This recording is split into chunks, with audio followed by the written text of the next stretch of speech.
How's it going, friends and family of the internet? Welcome to the Real AF TV podcast show about fishing random takes from the land of 10,000 lakes. I'm one of your hosts, Josh LaBaw. And I am Tim Wagner. And Tim, we, you know what? Nah, I'll get into that in a second. Yeah, let's just kick it straight off. I like to just start that. Hit it with the news noise. I do like the idea of just being like, yeah, and you know what? No. Nope. No. Oh, I got distracted. I didn't even do the sound effect right.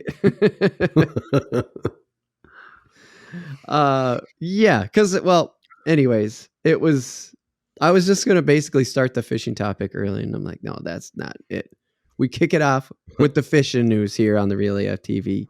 That's right. Podcast. So here's my headline, my clickbaity headline. Wait, where's the bait? Where is the bait? This was something new to me, so I wanted to see where you, someone who gets out on the water more, yeah, where your stance was on this. But I got this from good old Outdoor News. Remember, if you are listening to this on podcast services, you can go over to YouTube. It's youtube.com/@RealAFTV. Remember, real like fishing real. You can click into the video description, and I have the link to this article. Go check out this article on Outdoor News. You're going to want to, and I'm going to say that again later. And here's why. I guess there's been live bait shortages in Minnesota. Yeah, a little bit. It didn't seem to be quite as bad last year, but the year before that, at least where I was fishing, yeah, it's everywhere. Then, yeah, I mean, yeah. Like, keep going. The year before that was a little bit like, a lot of times like crappie minnows when you went in, like that's what you were getting. So the bait shortages were there a little bit, but it was a lot of like, we have crappie minnows. Can you make those work? You know, and they did have fat heads on a regular basis, but I remember for a little while there was like just crappie minnows was all you could get. Really? And the shiners were like non-existent, or the ones that they did have were overpriced like crazy because they're like, this is all we got. Like you can buy them by the dozen. I mean, it wasn't like they marked them up a lot, but it felt like it was more expensive than it should have been. But it's like a supply and demand kind of move, not like a gouge, not like gas going up 40 cents on the Memorial Day weekend and then dropping back down sort of bullshit that we see, right. Like where it feels like you're being gouged.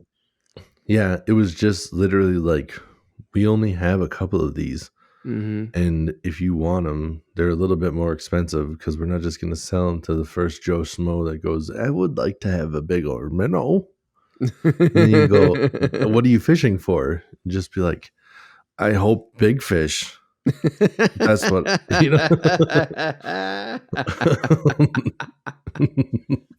I hope big fish. Oh, that's a great reason to give you some all right, cool, nice. Yeah, but I think it's a big part of why I started, like, not why I started, but like why I really started hammering down on the artificial baits too. Like I was trying to get more well versed in artificial baits with like the walleyes and stuff anyways. Oh, okay. But when I really started fishing for walleyes, I was learning on like a jig and minnow because I'm still relatively new to the whole walleye scene. Yeah. Because which is funny to say because it's been years, but like that's the thing about fishing, right? Yeah. Well, and it was like I was fishing for like muskie and bass and stuff where I just kept moving and casting, and the walleyes seemed to be more elusive and a little bit harder to get at. And I was just like, for whatever reason, I just didn't even really try. And a lot of it, I think, was because I didn't have like a decent depth finder. So I was, for a long time, I mean, years, I just had a GPS with a lake map chip. So I knew where I was in the lake, but I didn't know exactly what the depth was or where anything was. And it was like bass and muskie, I have a good idea of where they're at still. So I was catching fish on a regular basis, doing well. Right. But I wasn't really learning the lake. And once I got a depth finder, I'm like, oh, I know where everything is. I'm seeing fish. I can actually try to catch these. Mm-hmm. And then it became like just a jig and a minnow because that's what I have confidence in. I'm like, Right. let me put something live in front of their face and figure it out. Mm-hmm. And then I started getting more confidence in fake bait. And then when I started seeing that like all you had was crappie minnows and we're getting into like peak summer, I'm just like, yeah, I think I should be using something bigger than these crappie minnows. But all I have is crappie minnows. And I'm just like, but look at the fake bait. I can go as big as I freaking wanna. So I'm like, let's just start casting those out. And I started doing that. So it became less of a big deal to me because I really started trying to use only artificials for the longest time. And was that, And you think it was fueled by the shortage then? That's kind of the way you started that off. yeah, But I think it was a little bit of both. I think it was a little bit of like the want of not having to rely on getting to a bait shop and being able to have bait with me, Yeah. having bait with you is also a task, like depending on where you're at or how you're going to go fishing, you have to keep that stuff alive. So it's not like in the middle of summer, you can just grab bait, put it in a bucket, and then just set it on a dock and sit next to you or travel a long ways and expect them to survive. You gotta, you gotta get some air in there. Hopefully you're at a bait shop that can, give you a bag and they'll give you a little spritz of oxygen. And then you tell them, hey, give me a little bit of that juice.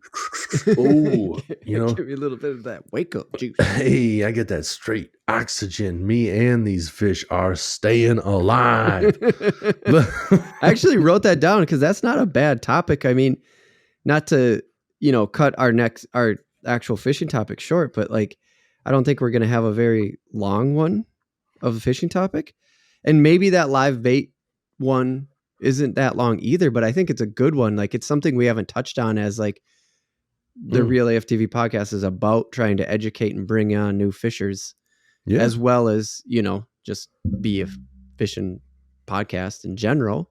Yeah, for sure. And so, that made me think. Well, I know how to cook. I know how to, we can do that for sure. Cause I know how to use live bait in a variety of different ways. And I've become well versed on how to keep them alive.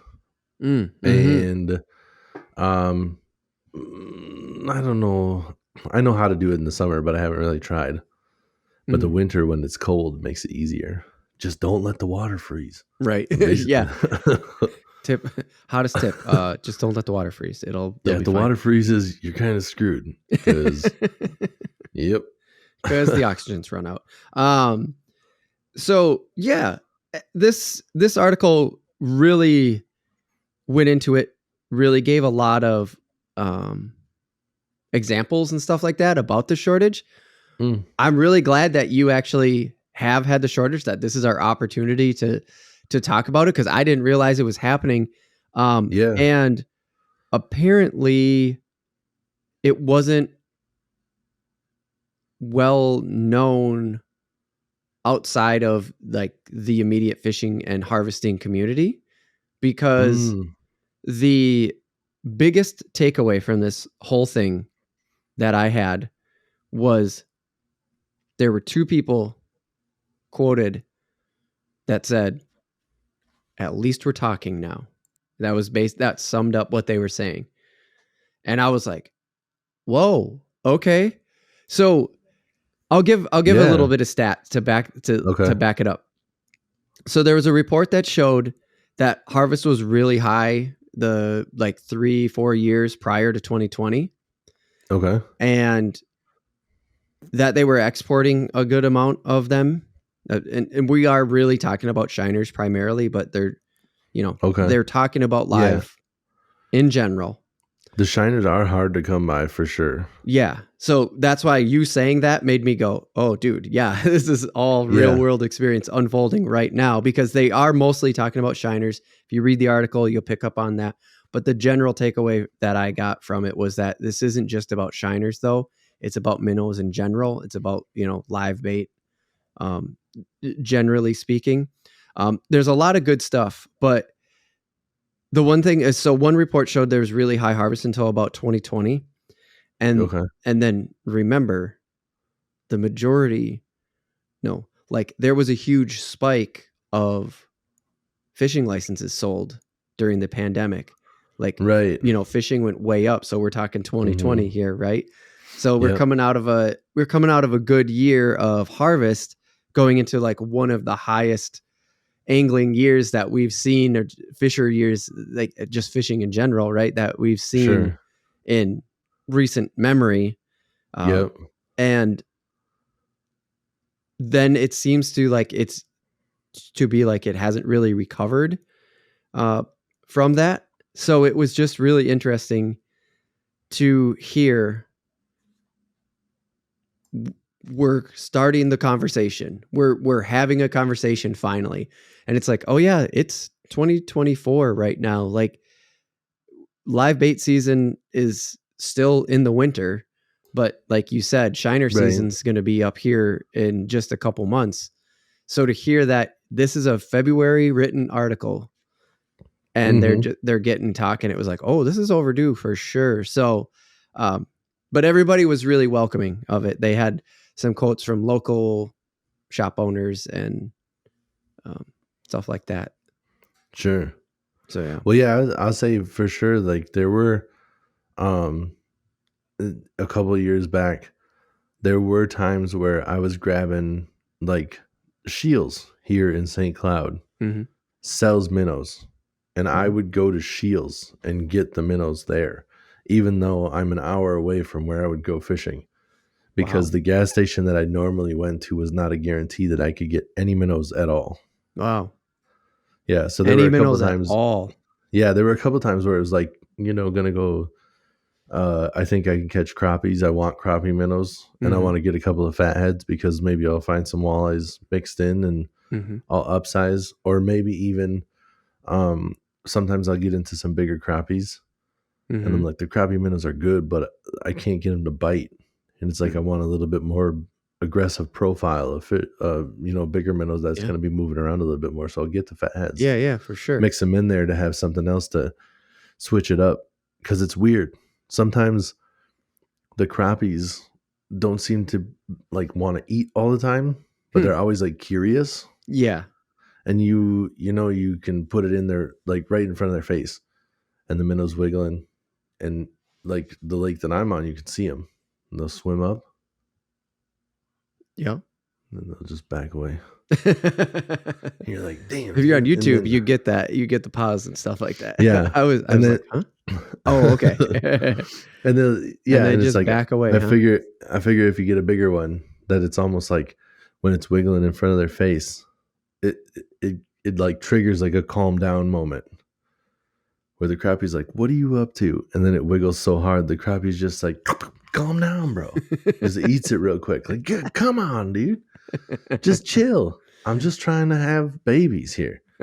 Can you just not for a second? But so I was grabbing minnows before I went up there, because they like, you would literally walk into the gas station or the bait shop and it'd just be empty. Just That's like, crazy. Oh, you guys have nothing. Right.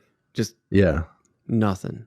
So the big, I mean, not to like, I'm not trying to shit on like big purchasing or, anything like this, but like the local shops were having a harder time probably than the people who could buy in larger amounts.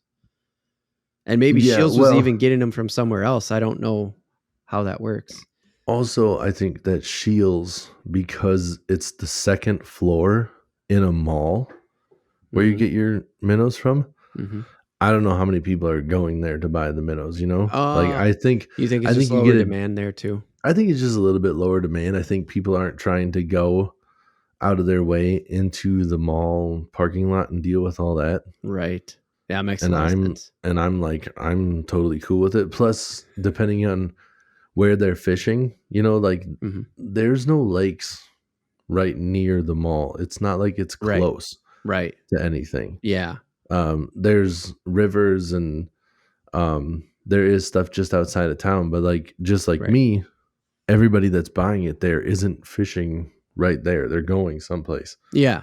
Yeah. So I think for a lot of it, it's more of like a convenience thing. Sure. Like somebody's like, I need to grab a couple of things. I need to grab some new line. Oh, perfect. They have minnows. I'll grab some minnows while I'm here. Right. Okay. And Yeah, that makes sense. And I'm going out of the way for minnows. And like the gas station up north where there's like multiple big time lakes and not a lot of different shops to get bait from. Like people are going to that gas station just for bait. Right. They're not there for anything else. Right. So Yeah. So I think I was just hitting up a spot where they were probably getting the same amount of bait that the other bait shops were at, because I think they were probably being like, you get this much, because being even with it.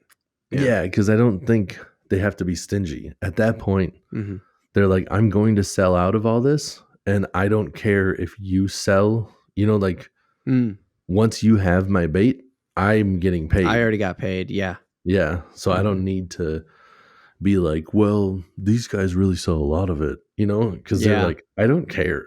I made my money, and I need to the just harvesters be fair. are already like, I got paid either way. Right. Yeah. It makes sense. Paid, G. Well, you know what? Let's jump into housekeeping. Just before I do that, I want to say, please go over to if you're listening to this on podcast, go over to the YouTube video, click on the link to this outdoor news. They really wrapped it up well. There's a 24-page report that they linked to from the DNR. They're really putting in the effort here on this one. And this is what I was hoping for, like a real world experience conversation mixed with the like, there's a bait shortage. Here's a few reasons why things are hopefully going to be looking up here, going into the 24 open water season. Yep. All right, let's do housekeeping. Again, just want to say, if you didn't see it on episode 83 or hear it on episode 83, the Google Podcast app or service, whatever you want to call it, Google's taking care of that thing by axing it. Do you want to know something weird? I do. I know you're talking about housekeeping and axing that Google thing. Joe Rogan's podcast went exclusively to Spotify. Right after you told me that they're getting rid of it, all of his new episodes for his podcasts are back on Google. And I was like, how did that happen? First off, I thought they signed a contract with Spotify. Right. And are they literally just like, come listen to him here real quick? We don't care if somebody gets mad, it's going away. I don't get it. All of a sudden they just started popping up again in my feed on Google. And I was like, what the fuck is this about? Huh. Yeah. Well, I don't know how long the contract for Rogan to stay there, but yeah, I suppose that could have been maybe the contract. Yeah, I would check other services now too, because they maybe it was 24 here. Maybe it was only good for the 4 or 5 years or whatever it was now. Could be. I don't know. They bought out some other podcasts too, but I know Rogan's still his own entity, so I'm not sure how that worked. Anyways, maybe. Yeah, something to look into. I can say this is because we're on Google Podcasts now, and if you're listening to us on Google Podcasts and we're aware of this, don't worry. We're not going anywhere. We're not doing anything. We're going to let it die like it has to. But it's just moving over to YouTube, the YouTube Music app. I know that seems weird. Maybe they're going to rename it or whatever, but the Real AF TV podcast has been on the podcast service of YouTube Music since it became an option to us, because we made the Real AF TV podcast a podcast feed in YouTube. Didn't know what it meant. Just assumed it was going to have something important down the road. Bada bing, bada boom. Here it is.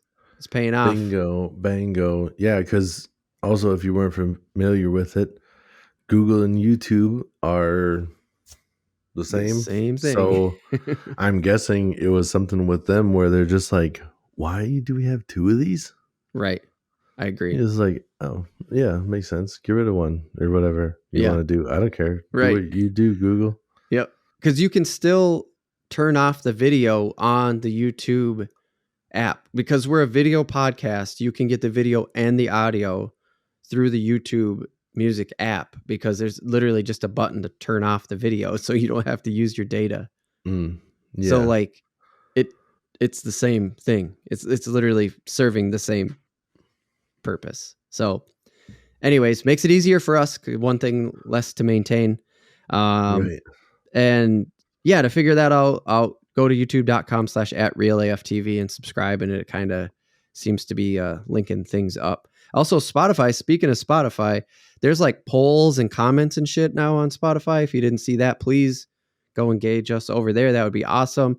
That reminds me, I'm going to actually have that.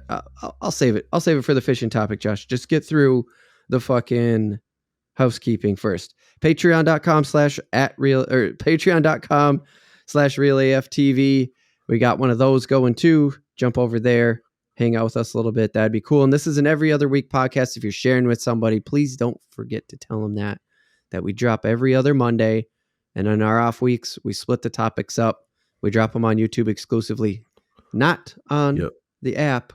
Those are just the videos. They do not go into the podcast feed. But if you want to see that, leave a comment, let us know, or go to realaf.tv/contact. Email us, let us know. We're on all the social medias. If you just look up Real, like Fish and Real, Real AF TV, you can find us there. Yep. And we'll consider it. Consider changes and stuff. We're open to listening. Yes. All right, then. Let's do it. Let's talk some fishing. Before we get into the actual topic, Tim. Yes. I want people to go over to the Real, like if you're catching this on the split, go over to the full video, the full podcast on YouTube, because we just talked about a bait shortage in Minnesota. And if you're not from Minnesota and you're seeing the same things, very interested about those other places in the country. I assume you're mostly just listening in the United States. Well, the statistics say you're mostly listening in the United States.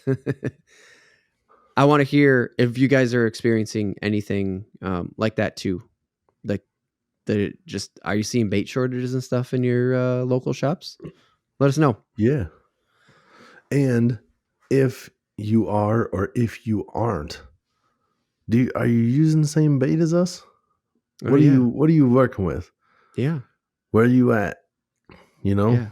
Like, do you go and buy live crawdads? Put them on? Is that a thing? Right. Are you in a part of Montana where you only fish streams, and for whatever reason they have like 8 different kinds of bugs for you to buy? Is that a thing? Dude, I never thought about that. That's a wild thought for me. I have heard of them talking about like buying like different bugs that are sold like in Wisconsin even. And it made me think of all the different areas where, they're talking about match the hatch, and you're in rivers and streams and that's what they're using. Yeah. I know that there's spots in Wisconsin that have sold different kind of larvae that I haven't seen here in Minnesota. And I was like, whoa, for real, they have that?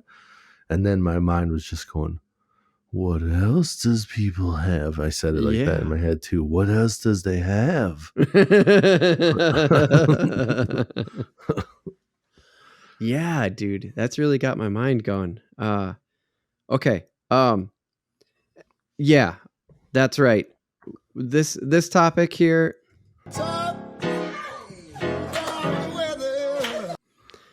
We're talking about the weather. So if you're new to the Real AF TV podcast, we do these, like last episode 83, kind of do these dives into things that require a lot of research and stuff like that. And then we just do some conversational fishing topics too. It's education topics and stuff like that just end up kind of conversational education. But this one, conversation. There's bound to be some education. Kind of a conversation of just like what's bound to happen. what we think about to happen, what we gonna do about it? Yeah. This is like some commentary type shit or something, I think, right? Yeah. So right. let's talk about the weather, Tim. 2024 ice season. R.I.P. Deuces to that shit. Later, friend. I mean, you barely were here. You were there. You were just kind of like in the background. You're like, yeah, it's a thing. Maybe. I'm thinking about it. Maybe. I don't know. I'm scared. I'm scared. So if you're listening to this at a different time or if you're from a different location, this has been the weirdest winter I don't remember anything like this. No. Ever. I remember there not being much snow. I remember there not being or like having early ice out. Yep. The edges of the lakes that I'm driving past because of last week are starting to open up. Yeah. Which is something that has only happened like in my lifetime, late March. Yep. Like March is when they start saying you have to pull your permanents off the lake. Right. I have not seen a permanent hit the water this year. I haven't even seen permanents on the lake. Not at all. Nope. It's the weirdest shit I've ever seen because it was warm. So it froze. Then it thawed out completely. It like people were ice fishing. Yep. Then it got really warm and it melted completely. And it's like, oh shit, that was weird. Then it froze again. So we're like, all right, now you can ice fish again. And then it's above freezing, like 24/7 for like the last week again. Yep. And the edges are starting to open up. Yeah. So it's almost a Super Bowl. Normally we have like a shit ton of snow. That's the other thing. Like snow's normally on top of the ice. Yeah. Where it's a little bit of insulation and it's taking a while to do everything. Yes. And now it's just my wife was just telling me this tonight that her friend from work, her boyfriend and his family or something, I don't really know who is all out there, but they're on Red Lake up north, which is a ways up there. It's a big time ice fishing destination. I was just going to say that was the part I was going to say. That is known as someone who doesn't even like ice fish a ton or doesn't even travel north necessarily to go fishing unless we've made a special occasion out of it. I know Red Lake. And I mean, that podcast has a lot to do with it, but yep. Sure. I have a Red Lake story too, a little bit. So keep going. Sorry. No, it's fine. They're up there and they're already on the ice, and the resort that they got onto where they have access to the water, those people said that it got cold again after it got warm, and it's like causing some cracks on the road where they normally go. And everybody on the ice should just hold tight. Don't try to drive onto the water. And they said, everybody hold tight. Do not try to use this access until 9 a.m. tomorrow morning. Oh. And it's like, just like if you're out there, you're out there. If you're in here, you're in here. Yeah. And they have people that were like going to meet them there tonight. And those people are just going to be like on the shore, just being like, how's fishing? No. You know, probably something like that. I don't know. But they said if you need to, if it's an emergency or whatever, like use this path. Yeah. Because that's where we see it's the best. But yeah, at night when it's dark and you can't really see stuff and everything, like no way. So that's another thing that I never really thought about. See, it got hot and then the ice got shitty. And now that it got cold, it's doing the whole growing and kind of tightening up and stuff. And the ice actually, as it freezes, kind of expands. So it's like cracking in weird spots and doing stuff that it normally doesn't do as much because it's just a weird ass winter. Right. The way it's behaving is just like throwing everybody off. I've heard similar things.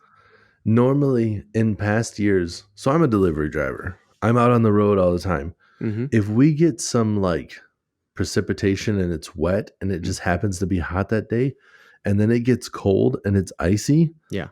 The only spots that are free of ice are where they put salt down for months. Right. There's not shit anywhere. There's no ice. There's no snow. It's dry. It feels like it's fall because it's cold as hell. Yeah. Or Still, I early mean, spring, when which I, is yeah, like when I what say, I've already been calling it basically. yeah, when I say cold as hell, I mean, it's super warm for this time of year, but Right. we're still like lows of like 30s, Oh, highs of yeah. like highs are sometimes getting into the 50s, which is like, what the fuck? It's Way. 50 degrees. That does not happen here. It's weird as shit. Yeah. Sometimes you get like one day and everybody, like in Minnesota, on a normal day on a weekend when it hits 50 degrees and there's like good ice, good chance you're going to see somebody out there with their shirt off. Boom. Yeah. Yeah. Out ice fishing with their shirt off. Yeah, exactly. But this year it's like we're all like spoiled. Yeah. And I mean, just today it got down to like 30 with higher winds. And I'm Yep. like, whoa, Jesus, Oh, what yeah. the fuck is going on here? It's Right. I cold. know. That's what yeah. Same. The fam was walking into Target and it was like 28 degrees, but it must have been like 10, 15 mile an hour winds. We were just like, whoa, whoa, whoa. Hoods Yeah, up. yeah, And I was like, yeah. good thing I put my coat on and I'm wearing a hoodie Right, with the coat exactly. on. I'm like, what the fuck? In February, I'm usually just in my coat. For sure. So I have like thermals that I wear and like thick socks and stuff. Mm-hmm. I had to wear that shit for 1 week so far this year. 1 week got cold enough. Yeah. Everything else has been warm. This whole last week with sunshine and stuff, I was driving around with the heat was on, but course. no sweatshirt. Just in a t-shirt doing my Damn. job because I could get away with leaving the truck, doing my thing and coming back because it was nice enough out Right. for that, moment of leaving the heat. It was fine. It's perfect. And you're moving around and lifting Oh packages yeah, and stuff like that. So active. it's all That's the thing. Yeah. yeah, If like I was you're keeping the blood flowing too. So right. yeah. And that week that you were talking about where it got cold, like where it actually got cold, I remember distinctly going, okay, here's winter. There's going to be, there's still an ice fishing season. Like it's still going to be Right. there. Like, I don't know if we had that conversation on the podcast or not, but I remember having that thought. I But think kind of. it was super cold. It got cold. It was a heavy hit. Like we got winter. Oh yeah, for sure. It was very cold. Yeah. There was for that 1 week. There was only a couple of days where it went above zero. That's right. There was a good stretch where it was like below zero every day, some wind in some of the mornings. And it's just like, damn, dude. Like I knew we had it too good for too long. And then it was just that 1 week. And then we're like, for real? Right. It's usually the opposite of what we're getting now, where we get this 1 week of like high 40s or something like that. And it just drops back exactly. off. But now, so we had that week. And I just also want to say this, like, holy shit, dude, what a change from last year. I mean, last year we had almost too much snow for the ice to freeze, and the wind was nuts. And like, we're making excuses in quotes, but I mean, this is 2 years in a row where I haven't done a lot of ice fishing because last year it was hard to get on the ice because it was another snowstorm every time. Like every weekend, it was like another snowstorm. It was like, all right, this weekend hits, we're going to go out there. Yep. It really was. Like every single time that it was, it's like another 2 or 3 inches. It was a lot of snow everywhere. Yeah. And that's why I didn't get to do any of the pre-spawn crappie fishing last year. Right. Because it dumped so much snow and it stayed cold for so long that everybody was ice fishing later in the year. And we were kind of like, is it going to thaw out by the time that fishing opener comes? And then all of a sudden it was like 80 and we're like, it's crappie spawn already. We skipped pre-spawn completely. It is time for the spawn. Just like, you're like, it was just like, okay. Yeah. And we're going to come back to crappie spawn for sure, because we got to talk about what we think is going to happen this year. But before we do that, I want to go back and second that I was driving around looking at small ponds. Some are completely thawed. Edges are gone for sure. Puddles of water on top of the ponds that still have ice. Yeah, that's It's the like, other thing, all the dude, rain. yeah, because there's just puddles sitting on top of now, and they're like, Yeah. it's almost as if that the water is like trying to eat the ice instead of the ice melting into the water. It's Mhm. fucking weird looking. Yeah, it is. It is. Well, because that's what you get when it rains on the ice, like late spring. Normally, when it Right. starts thawing, Yep. you start Normally. getting those rain showers, and it looks weird because you're like, "Is the water open?" And it's like, "No, there's ice there still, but it's just like water on top of the ice." Mm-hmm. And for a little while there, like it was raining good. Mm-hmm. We got a good 24 hours. Like felt like the whole state was just getting rained on. Yeah. And then you look at all the water or all the ice, and it's just crazy. And I keep seeing like sticks on the ice, like where people are marking the holes. Oh, really? But it's like Bigfoot. It's like I keep looking at it and just like I think somebody was here. Really? Yeah. It's more of like I don't look at it and be like, do I think that something like a mythical creature was here? It's more just like there's evidence that something I think was here. I think somebody was there. Right. But at the same time, I don't believe it. I don't believe it. Think you were out there. You know? For reals though. Like it is to that point. So I even drove around and looked at some bigger bodies of water, and I was just like, first of all, dead. Anywhere you can get on there has been like roped off. Oh yeah. Anything that you can have a hint of, that's usually a hopping spot. There's not even a hint of somebody being out there recently. Right. This was kind of when it was raining, like it was on one of the rainy days, or like as the rain, the long rain was fading out this day. Mm-hmm. And it was just like nothing. I mean, absolutely nothing. I actually saw 2 cars in one of the public access parking lots. Yeah. And I was like, what the fuck? So I drove up to there. I drove up to like the landing. Yeah. Nothing. Looked out. It's like, there's no. Those motherfuckers commuted to work today. It was somebody else. Right. They're using it as free parking. Right.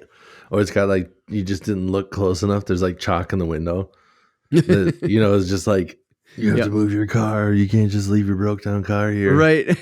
Yeah. It could have totally been that. Because I did have focus on the lake the whole time, where I was just like, there's no way. Yeah. There's no way. Dude, you know what the other thing I was thinking of though that's absolutely insane to me?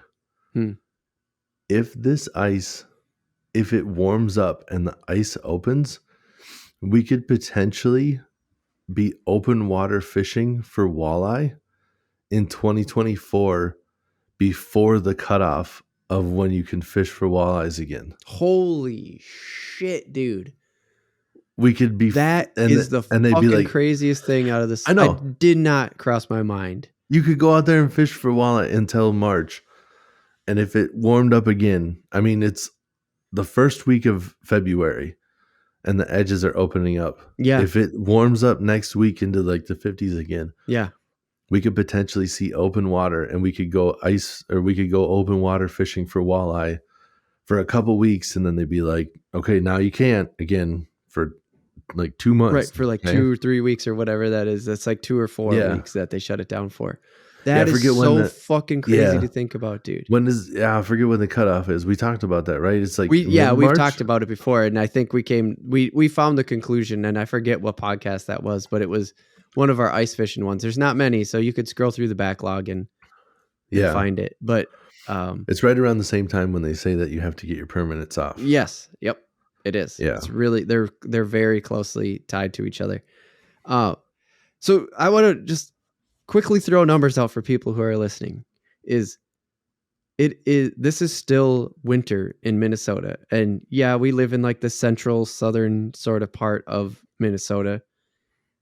But it's this warm all over. There's still some ice fishing happening up north, I guess. Yeah, But, I mean, it's out there for sure. Yeah. And here's and it still gets cold enough. It still gets below freezing at certain parts of the day. But here's the catch. Here's the like numbers to it. And I'm not like, I didn't average out the weeks past or anything like that. But here's the thing. First of all, it gets into the 50s it gets into the 50s or close to the 50s for the high during the day. Yeah. The sun has been getting stronger since basically Christmas, right? Yep. Even though January is usually the coldest month, that fell flat on its fucking face. And we got very little ice out of that. Right. It was open, like leading into the holidays, because I actually have, so there was someone at daycare that had a upper Red Lake trip planned for over the holidays because they get the holiday weeks off. Yeah. Couldn't go because they wanted to bring their big trailer like permanent up there, set it down for a few weeks. Yeah, I remember there was a couple of lakes around here that I wanted to go take a cast in just after New Year's because I wanted to be able to say that I casted in the open water in January. Yep. Like there was still open water in January. Then it froze over and it got hot right away again. So it was like that 1 week of extreme cold that gave us ice. But besides that, we barely have any ice. Right. And it's starting to disappear again. Yeah. And it's just... It didn't even really get thick enough. Now, I'm sure there's spots out there, where people are driving and all this other stuff. But I think me and you both have already said, like, hell no. Yeah, there was enough ice to feel comfortable walking. Yeah. If you're not familiar with what it's like around here, think about this on how the temperature works. When it snows here, it doesn't melt because it doesn't get warm enough to melt. So we'll get snow and then you just have to push it off your driveway and then it keeps gathering up until the end of like everybody's driveway has enough snow that everybody's making forts in it. And there's just like these giant, like there's certain spots where you go that the visibility is hard to like the intersections. You can't really see where you're going some spots because there's snow piles that are so high. Yeah. And this year it's zero, almost impossible to find snow.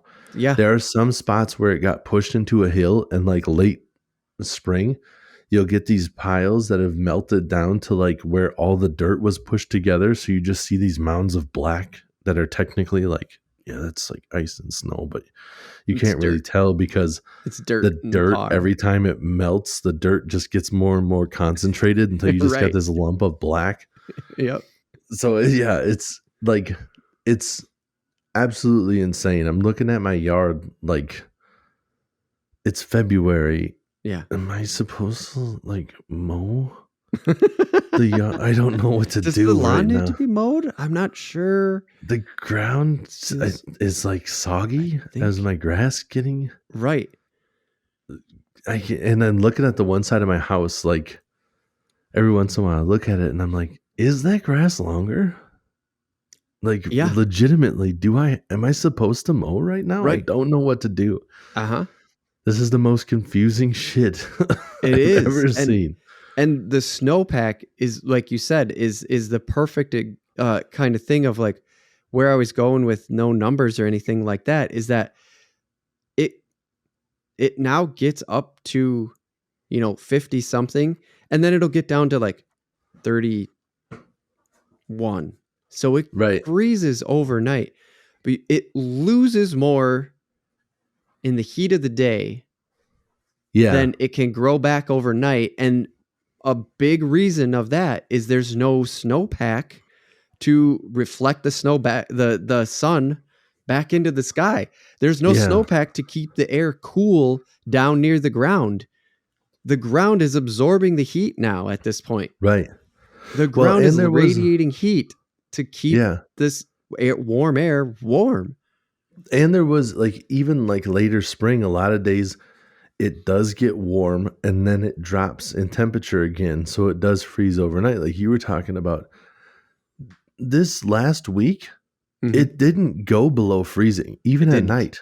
No, it was above freezing around the clock. Yep. Which is I don't know how many days, but at least 5. I'm thinking closer to 8. Absolutely unheard of for around here. I mean, I'm sure that they could find some shit because, you know, that's one of the things that I always think is funny where everybody freaks out and they're just like, global warming, climate change, all this other stuff. And it's just be like, yeah, I'm sure some of that's happening. But every single time we're like, did we break a record? They're like, yes, we broke a record that was set in 1915. Right. And, you know, we did this that was happened in 1915. This happened in 1915. And you're like, so over 100 years ago, all this shit happened once before. So we're just having a crazy fluke thing. And it's not like this is unprecedented. But I mean, this year definitely kind of feels like it. I would be willing to say that like when all is said and done. Oh, yeah. This is going to be like the warmest winter we've had on record. Yeah, this is going to crush. It already is. So when I watch the meteorologists in the morning, they're already looking at that and at the records like each month as we get, you know, out of January, they're showing what January was and then they're showing what February is and they're showed what December was and they're just like, oh yeah, this is just like way, way, way up there. That's why we're doing this on February, you know, it's going to launch on February 12th. This podcast is going to launch on February 12th. And weekend, the headline is R.I.P. Ice Season 2024. It's no way can we recover from it at this point. When you I just hear don't this, think we can. Yeah, when this podcast airs, it is the day after the Super Bowl. Yeah. Which is... There's supposed to be crazy snow. We could go outside and play football right now, which is like, yeah, you'd be able to do that before, but it was in boots and snow pants. Everybody be running slow and stuff. Yeah. We bought a new sled because we found this sick sled and we're like, eventually we will have snow to sled down a hill. Nope. We don't have shit. So we have a new sled. I bought a new shovel too. I was like, that's going to happen. I repaired my lawnmower. I brought it to like a professional and I'm like, if it's like last year, I need this thing running in tip top shape for winter. Yep. And so far this year, I've just spent money where I'm just like, well, that was fucking stupid. Same thing with my wife's car. Like went and got like nice tires that like, you know, nice tires aren't a bad thing. You should have them. But like I got like a good all season, like those things look like they're going to be crazy good in the snow. And she struggled last year. There was multiple times that she got stuck in our driveway last year, just trying to get into the house. Yeah. This year, we had a crazy large amount of snow last year. It was a crazy year. Yeah, I get what you're saying.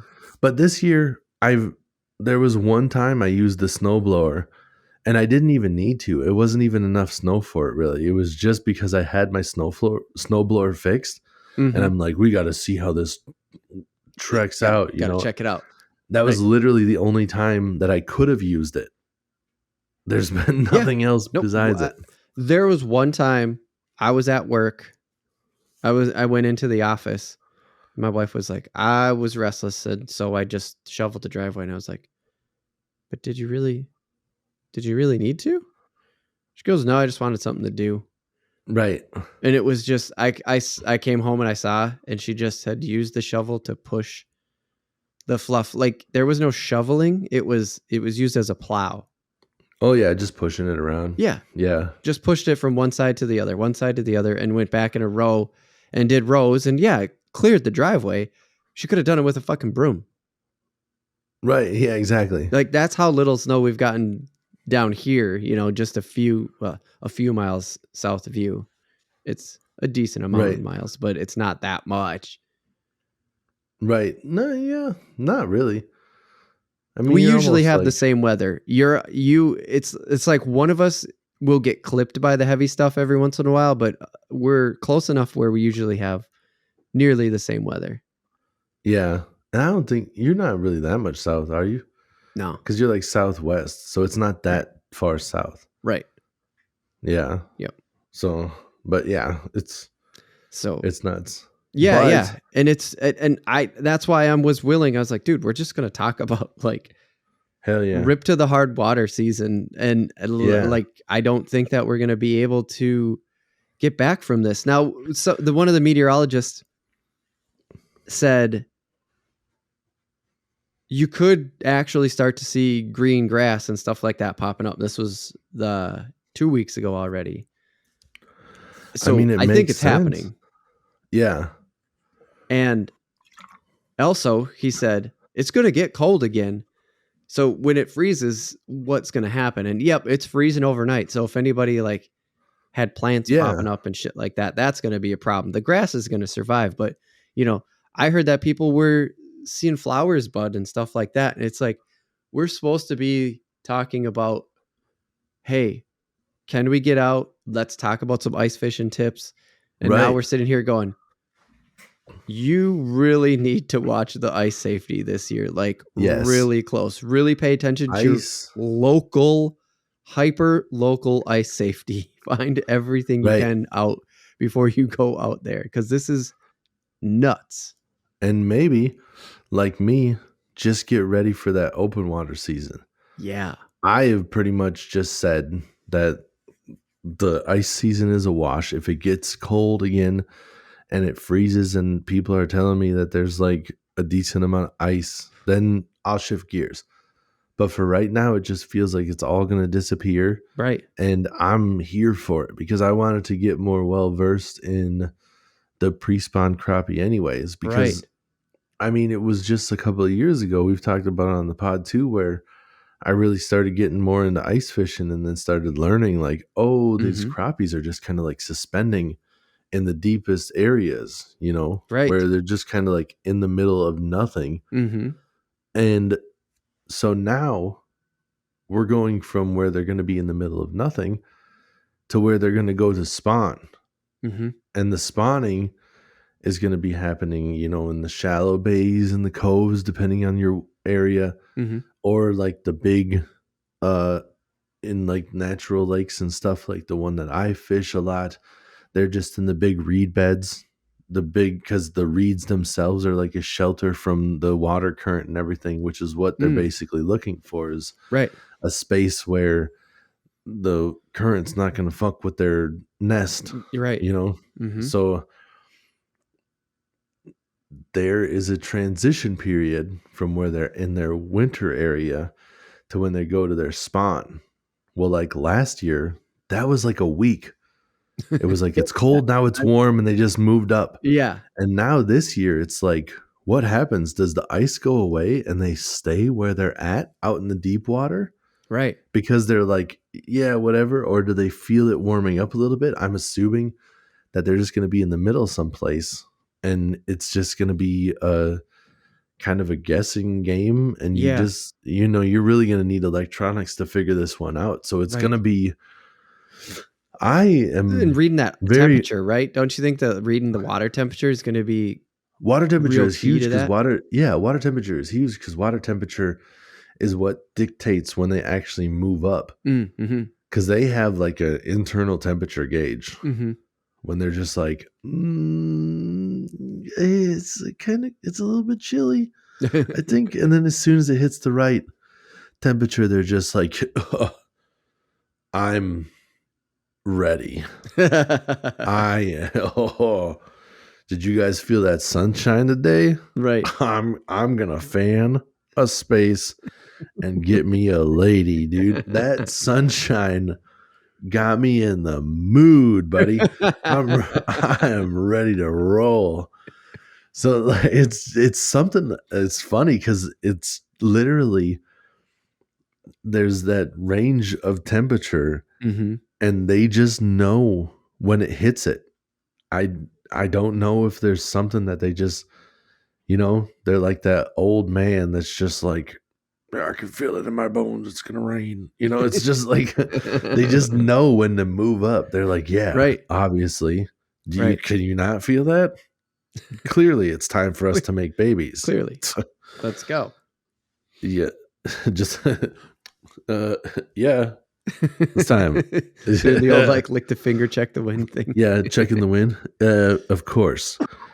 It's time for us to go up so we can get down. You know what I'm saying? But Nice. but there's that transition period, and it's just going to be a real trying to like find out where they're at. So you're gonna have to have electronics for the most part. Like I'm sure you could do it without electronics, but it's going to be like find a spot, cast it out where you think it would be, and then chill. But you're also going to have to know almost like the ice depths. fishing, but with just open water, right? Exactly. And how I was talking about like how for the longest time I was using that GPS. Mm-hmm. Well, that GPS will tell you about where you're at, and you're going to have, you can see where the spawning ground is. You can see where you would think that there would be a path from where they're at the winter to where they would move into their shallow spot to spawn. Oh, interesting. And some of it too, depending on the area of the lake, those main lake areas where, like, if you go on YouTube and you watch the episode or like when we were out there fishing live. Oh, Josh was when I had my little tiny boat and I was on the one side of the lake where they hadn't quite moved up yet. I bet you if I could have made it to the opposite side of the lake where there's like a smaller sheltered bay that has darker bottoms and the water heats up and stuff there. I bet you the crappie were in there. We're in that one. And maybe not all the way up into the shallows spawning, but like in the middle of it.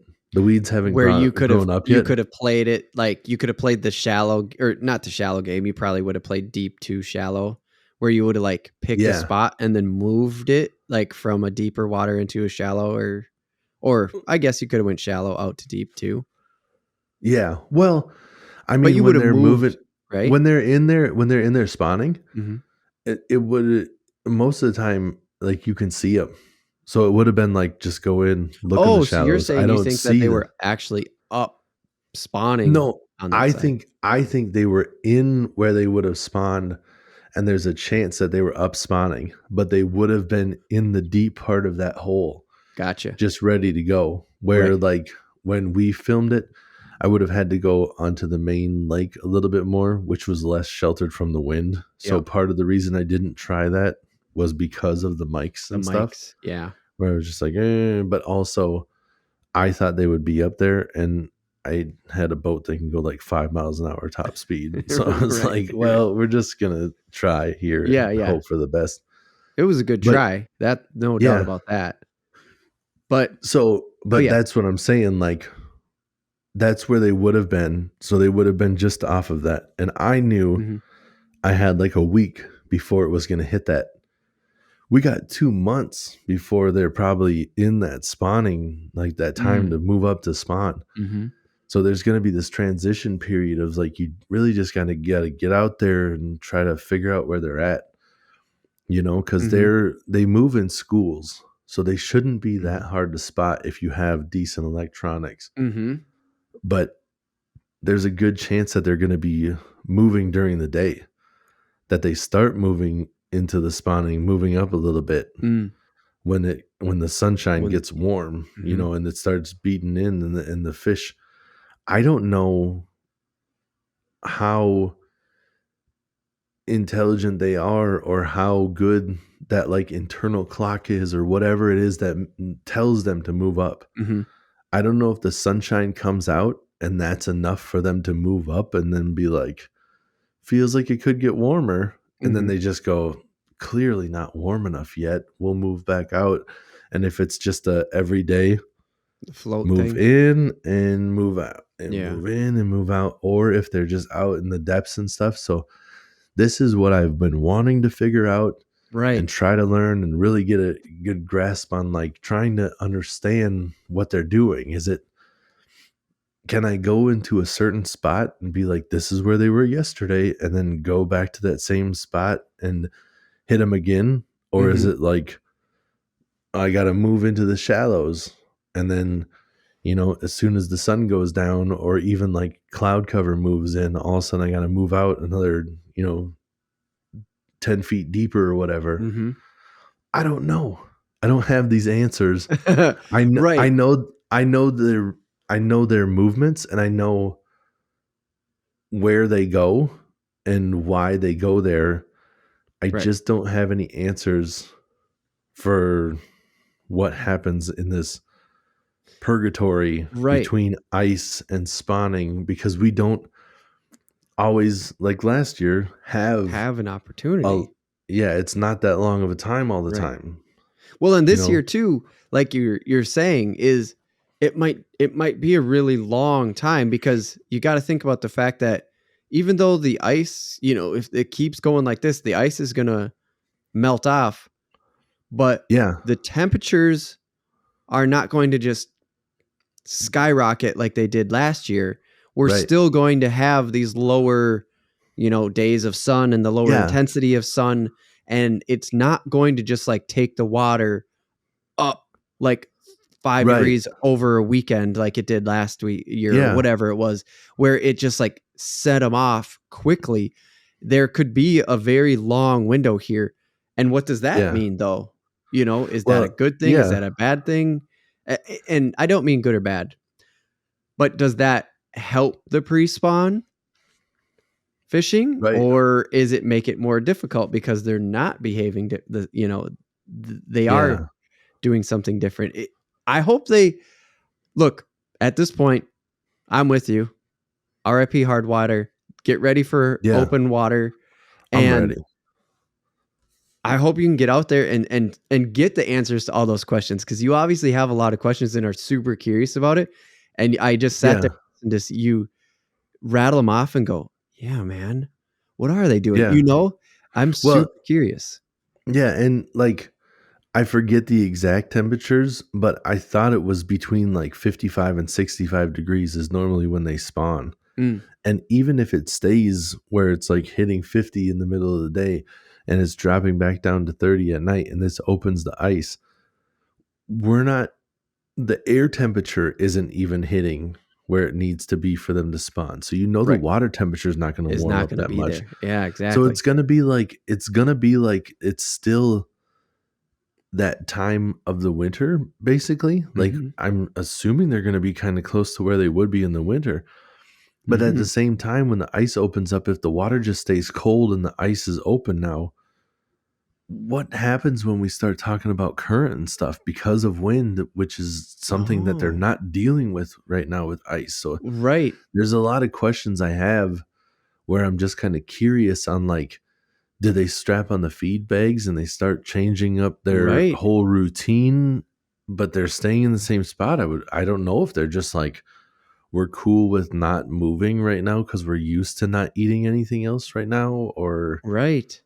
I don't, there's so many questions that I don't have good answers for, because on other years when the ice has opened early, even, I haven't had the electronics or the ability to get out there and really try to figure it out. So hopefully this year I'm able to do that and really try to get a good grasp on what's going on, Yeah. you know? Yeah. And if anybody else has answers about that too. I mean, preferably if you live in an area where the ice goes out, even if you're like a little bit more south, where your ice goes out early but it Mm, doesn't warm up enough to have them spawn early. yeah. What are you dealing with right now? That might be the perfect person to talk to. Yeah. Somebody that's like in Iowa That's where what I the was going ice to say. Are goes there out. lakes in Iowa? Yeah, where the ice goes out at the same time, but they're not spawning until later because they're dealing with 50-degree temperatures Yeah, every because day you're right. too. The water temp would still. It's that whole thing, like you said. It's like 50 high during the day, you know, 30. I don't know, 35 at night. It's not changing the water, but it will get rid of the ice. I mean, it's not Right. changing the water enough, but it will melt the ice. And Right, that's right, like, right. here we are in February. Looks like that's what we're getting up against. Yep. I Crazy stuff. sure as hell hope you get out there. It's really funny it's not really funny, I guess, but it's just kind of a funny thing. You did not have that pre-spawn on your list of goals this year. Yeah, and now and now maybe there's an opportunity this year, but I think it was just so defeating last year. And we were trying to be more realistic. Go listen to our goals episode. It's a good one. Right. Yeah, it was more of a just like maybe we're getting too far and we'll just roll with what we're given. And now maybe I'm given that opportunity, which would be super sick. Yeah. And also, please warm up and let me try to fish for walleye in the open water season now. Like I gotta go look in the books. Love that. Like, is there even a rule about that? I would assume that like as there even had to be talk about that before. Right. Where they're like in the circuit in the rare situation of open water in February. Right. You can't do this. Or as there ever is it literally just like there's never needed to be a rule about this before? Right. I don't know. Because they do spawn earlier. So if the water opens in February, the walleye might legitimately start trying to spawn way before they should. Right. Making it still be in the ice fishing season. And I don't know. Maybe I should go. Yeah. Because that's maybe I should go and look in the book. Maybe there is some sort of a. Go ahead. Maybe there is some sort of a rule where they're just like, if ice opens and the water warms up, you still can't cast for them or something. I don't know, dude. Yeah. I don't know either, never had to ask these questions. I know. It's actually really exciting because I didn't think about that before this episode, or I would have tried to do some research on it because I'm just thinking about it shutting down. Right. Like I'm just thinking about, okay, there's no opportunity to get out on the ice at the beginning of 2024 anymore. Any chance of ice fishing is now going to be back down into the November, December area. And that idea that you've come up with the walleye makes my brain melt. but I get what you're saying. Like, to explain it in words, we're saying the reason that there is this break in the walleye season here, because walleye is like one of the most popular fish to fish for in Minnesota. Yes. It's literally a break to let them spawn. Right. Like that, from everything we can see, everything we can, short of talking to a DNR officer that knows the reason why the law was made. That's it. That's why there's a break in the walleye season. It's to let them spawn. Right. And like if you're trying to catch them while they're spawning, I know that like they're kind of tired and they're kind of like lethargic after all the spawning is done. And I think if you're able to, like, if you catch one and you fight one, that they might not have the energy to like go and try to catch any bait fish or like any food for themselves.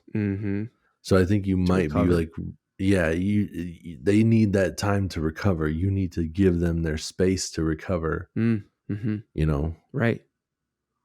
It's like if you went, you think about it like a pregnant lady has a baby. Right. And then immediately after that, she needs some recovery time. Right. And then instead you walk in and you toss her a couple of boxing gloves and you're just like, we're about to fight. I'm guessing a couple of them aren't going to make it, Right. Just like there's nobody there giving them food. I mean, you should think about it like that. If you came in and you boxed the lady and then you were like, immediately after you worked her over a little bit, then you're like, go find yourself some dinner. I'm not going to be cooking you any food. Right. I told this guy not to help you. You're making a good point. And it could be a real problem. So they normally don't do that. And normally the spawning period, they're just like ice houses off by March. The ice is about to open up. We don't ice fish, or we don't fish for walleyes during this time because the walleyes are going to be spawning, because this is when it warms up on a regular basis. This is what normally happens. Right. And now water's open. We know that this is a multi-million-dollar fish, if not billion-dollar fish. Right. Let's do it. Get people out there as soon as possible. And I should say, just like we've said many other times, go check your regulations. I'm going to, because I had the thought of like, oh, I can fish for the fish in open ice because the regulations, normally state that this is when you cannot fish for them anymore. Yeah, this is when it says and it literally, as we were talking here, hit me. Maybe there is some sort of a regular stipulation of, in the circumstance of open ice, right? You can't. Yeah, you said it starts whenever the ice opens. So I'm just reiterating. Yeah. To make sure people know that. I don't want people being like, oh, they're officer. The podcast host clearly stated. Right. Yeah. Definitely check the local regs. You're going to check the regs, report back, I assume, because this isn't the last time we're going to talk about this part of it, but it is like the end of the ice season. Like, that's it. That's the end of this. We'll wrap up here in just a second, but like, that's the end of this topic. That's the end of the ice season. There is there's no more direct ice conversation to be had. I don't think, in the 2024 season. It's just, that's it. Get ready for open water. Read the regs. Right. It's time. I was just kind of thinking to myself that it'd be funny too if somebody did the officer, clearly the podcast host stated, and then it'd just be like, you mean the same podcast host that like 5 minutes later said he was gonna box a chick and then tell her to go fend for herself? Box a pregnant lady and tell her to go find her own dinner? That guy? That's the one you were listening to?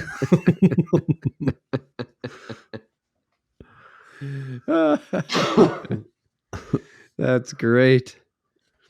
Well, Tim, I don't think I have any more on that. I mean, that like I said, we'll wrap soon, but yeah, I mean, I think it's going to be a lot of the same stuff. If anybody's wondering, like, how would I fish these things? Go back and check out some of our other episodes. We talked about crappie fishing and stuff before.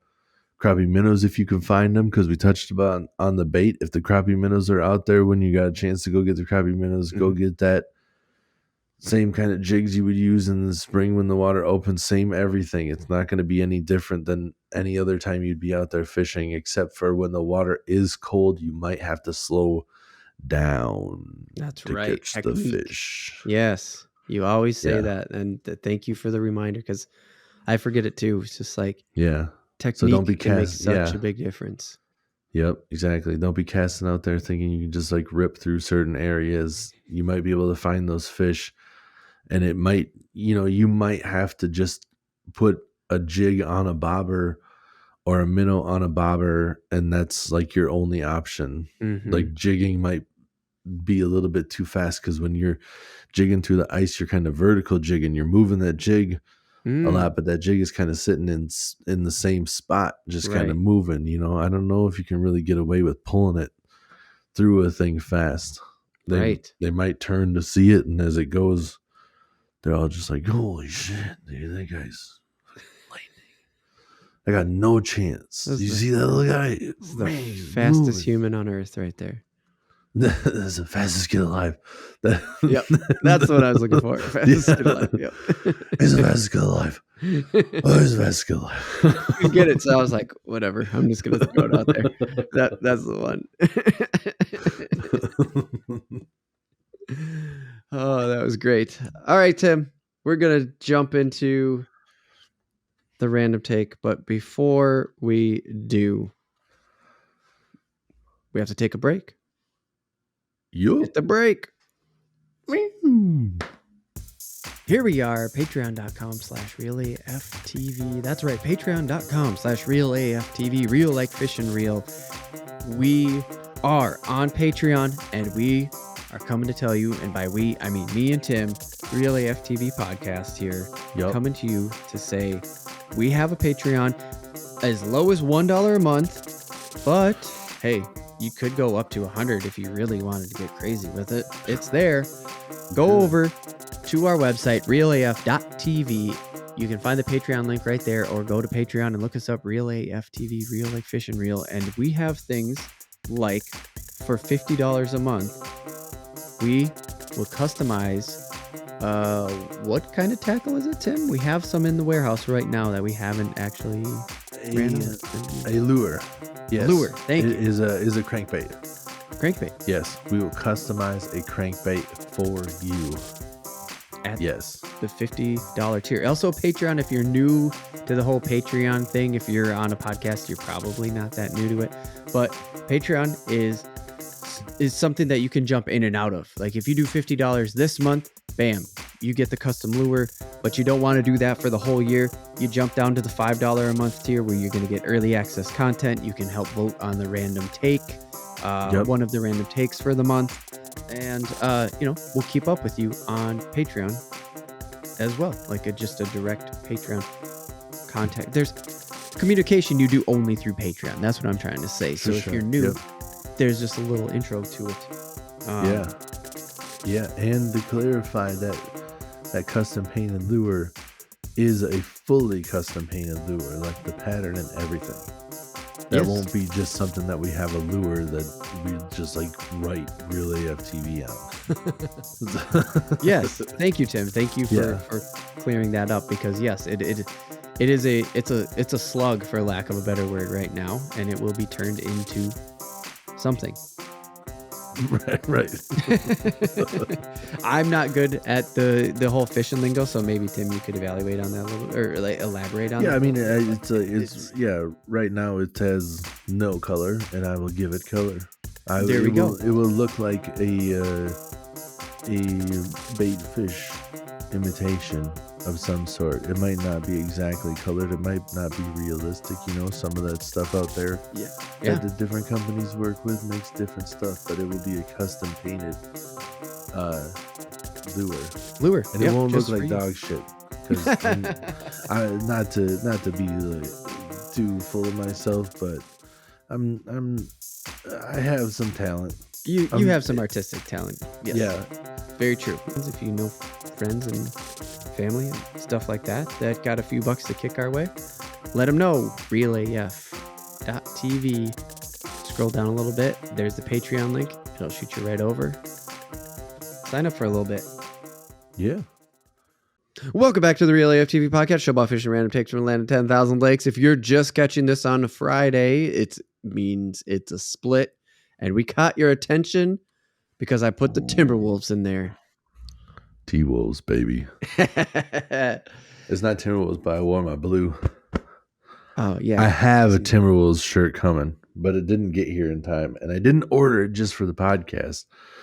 We decided to talk about Timberwolves, but I got to tell you guys, I'm pretty excited about it because it looks like the Step Brothers picture where they're both wearing the and I think part of it makes it look more like the Step Brothers because Cat and Ant do have bigger hair, and both Will and John C. Reilly have like big, like white-ish afros, right?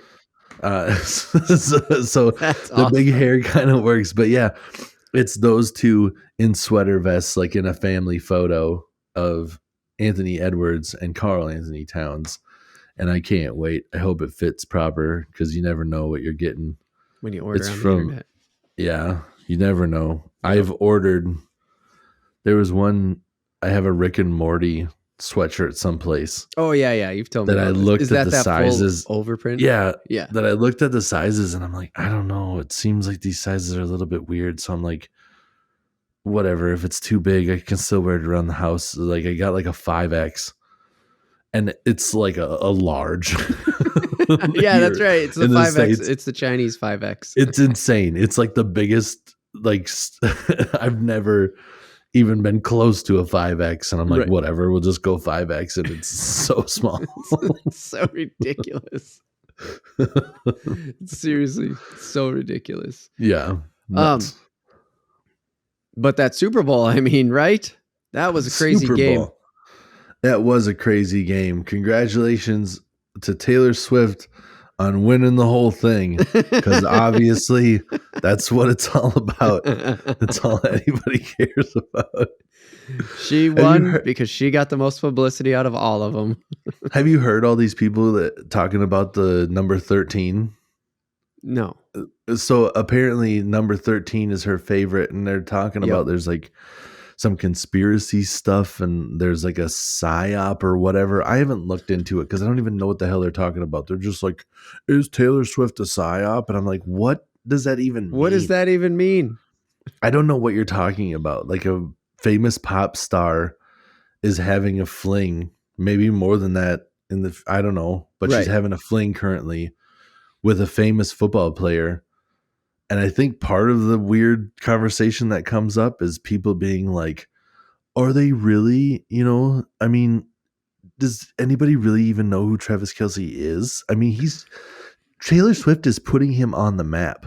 Like, well, Travis Kelce just broke Jerry Rice's record for the most catches in the playoffs ever. I don't know if you guys have ever heard of Jerry Rice.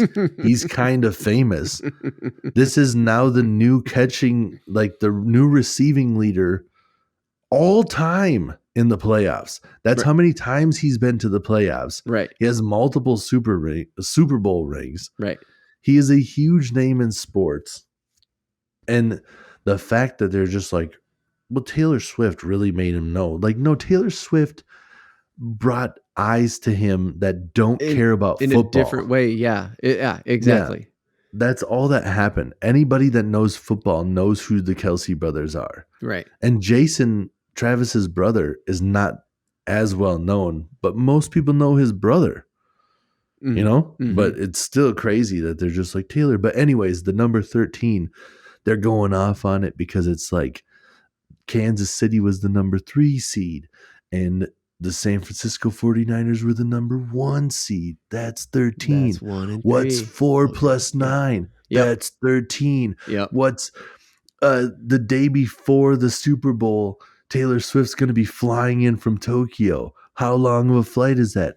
13 hours. And it's just like, so you really easy to find those connections like that when you're looking for them. It's fucking silly. ridiculous. Do you really think that she went to Tokyo just to fly? Yeah. She's going to fly from Tokyo on a 13-hour flight the day before the Super Bowl just to have another 13? Yeah. This is just stupid. It's also probably a lie. She's probably not going to be in Tokyo. Like, look at her tour schedule. She's probably in fucking Vancouver or something like that. She could be. Who knows? But that's what I'm saying. Like, that's just how ridiculous these things get. It's because when you want to find those things, they do. And people do that. It's like, that's their hobby. It's like, you're ridiculous. And you know what's bugging the shit out of me? I have been seeing like other clips of podcasts and stuff, and it's not like how I'm doing this here, where I'm being like, have you heard about all this stupid shit that they're saying? And I'm talking about how other people are saying it. Yeah. These people are coming on after I've heard it like 5 other spots, coming on like it's knowledge that they came up with. Do you hear this 13? I'm just saying. What's 4 plus 9? 13? I'm just saying. You're just saying, or you've heard it 5 other times from everybody else, at least, because somebody else was just like, her favorite number is 13. Mm-hmm. How many times can I make this up? But the other thing that I saw that they're making like memes of, where they're like playing like kind of like ominous music and showing Brock Purdy, which is the quarterback for the 49ers, run out of the tunnel. His number's 13. Mm-hmm. So her favorite number is the quarterback for the opposing team. Mm-hmm. So they're just like, have you heard this? Her favorite number is 13, this and that. And then all of a sudden they show Brock Purdy running out of the tunnel. do do do do do, and he's just like warming up and stuff. And it's like, oh no, what is he like the 13 destroyer? What the fuck is this? I don't. This is it's just like they're trying to bring all this crazy narrative to it, like it's gonna be this whole thing, and all they care about is Taylor Swift, and then we're like, Usher is gonna be the halftime show. And are we Usher gonna keep sold 13 million records of his first record to go platinum. I heard that's how big his dick is. How insane is that? What? Dude, that's crazy. 13 inches. She's going to love it.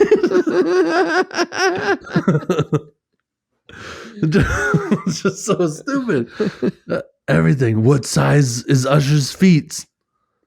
13 is plural of feet is probably no S. Whoops. I got dick on the brain. Oh my gosh. Oh man. It's just like we weren't even supposed to talk about the Super Bowl. I just wanted to make a joke how the Super Bowl hasn't even happened yet when we're recording this. But when it comes out, the Super Bowl will have been over. So I was just like setting us up for something funny. And now we've gone on for like 7 minutes of fucking. Hey, I will say if the Super Bowl, if you guys watched it and any of the quarters ended with 2 or 6, because I'm on a Super Bowl board, know that I won a little bit of money and I have some new fishing lures. I definitely bought them. I bought a piece of new, depends on how much I got. Oh. You know, if somehow 2 and 6 land on the fourth quarter, I don't know what I got. Tim. Something. Probably. I don't know how you ended up with the numbers 2 and 6, but you should have picked 1 and 3. You don't get to pick. I know. I know. Yeah. It's just I was leaning into the joke again. 1 and 3, 0, 0, 7, 7, 0, 7. Those are all really good numbers. 5 and 5 is the worst. Like that one's the lowest probability. 5 and 5 is terrible. You hit 5 and 5, you're fucked. But 12 and 6 isn't too bad because if you miss like one extra point, then 6 or 2 on either side, if you miss one extra point, it becomes way more probable. You miss one extra point, then all of a sudden you got 6 points instead of 7. And then you score a field goal and another touchdown, that's 16. It keeps going. You miss one extra point, and all of a sudden my 6 becomes way more probable. Right. Anyways, just know that, especially because the fourth quarter pays out more. If I hit the fourth quarter, if it's 12, if it's 2 and 6 are the last numbers. I don't know how it works. I might be able to tell you. Like I might be able to tell you guys what it's like to have a forward facing sonar. You know, hey, just saying. Come back to the full podcast next week. Just saying. If I got a 2 and a 6, and then I might be able to give you a review on that in February. Do it right.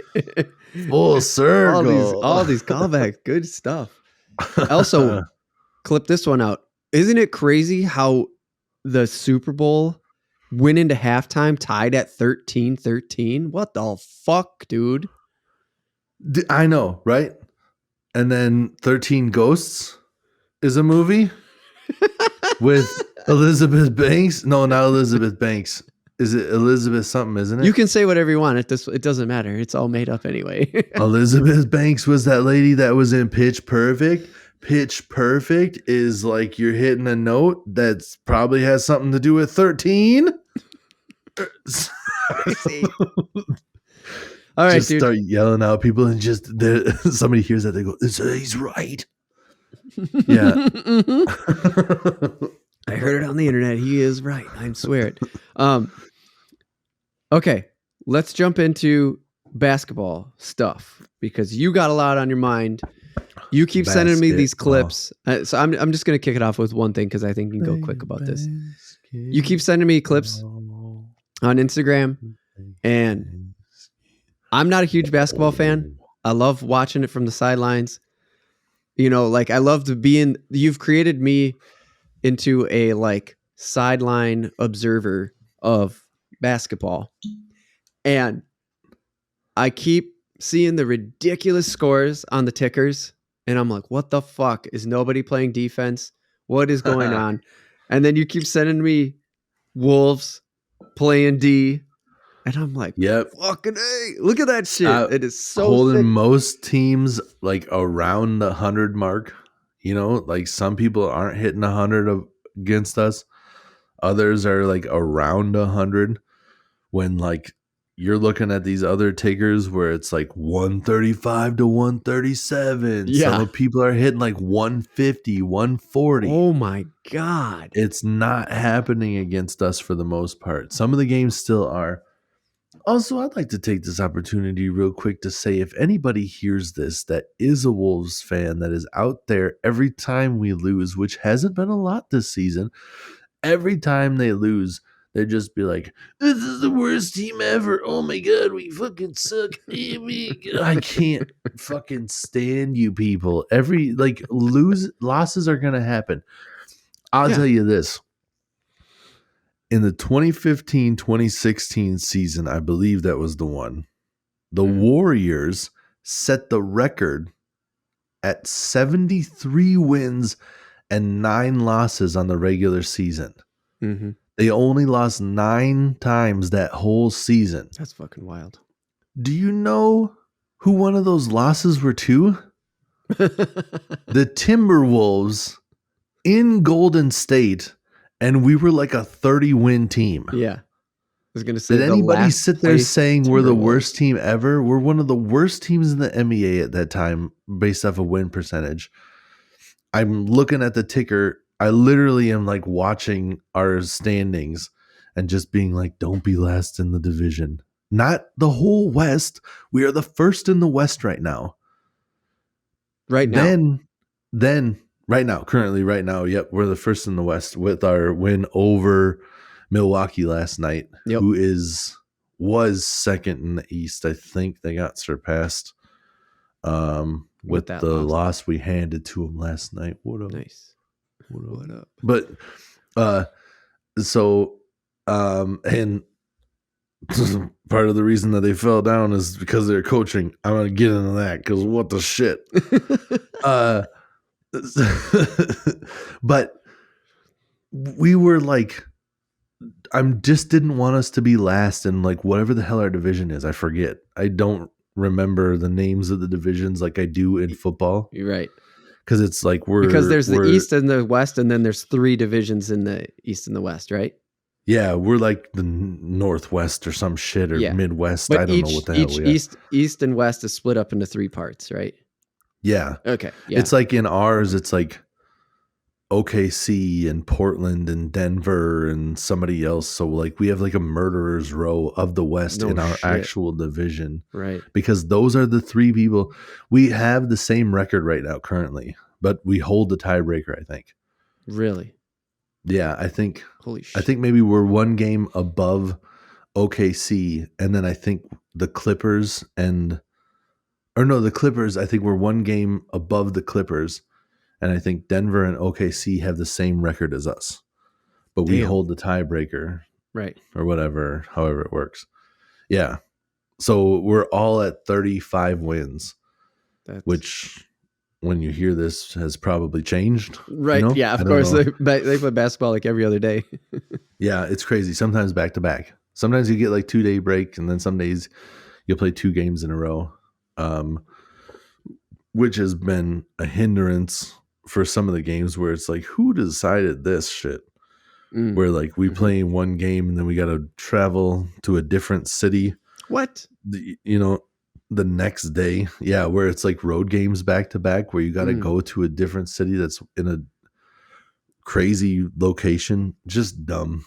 I don't know. Some of it's weird. But yeah, that year when we won against the Warriors, nobody was talking shit. And we were like bottom of our division. Yeah. And now we're sitting up high, and people still jump in the comments. Fuck the worst team. They're the worst. Yeah.